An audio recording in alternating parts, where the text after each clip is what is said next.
Here's how we used simple CRO techniques to increase a client's conversion rate by more than 200%.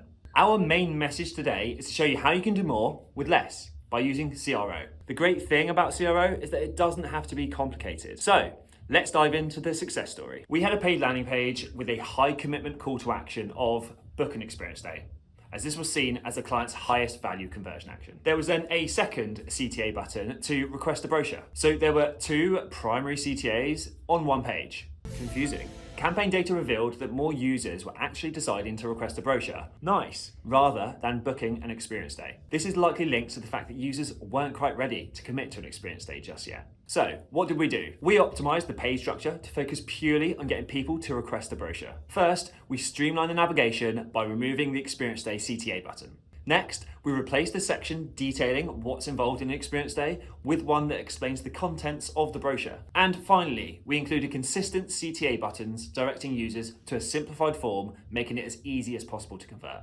So, all of these changes might look really simple, but this approach significantly improved the paid performance. Remember, doing more with less is the key here. By focusing on small, impactful changes, you can maximize your paid campaign performance and boost your ROI. For even more tips and insights, click the link and read our blog on 8 simple rules for effective landing page CRO.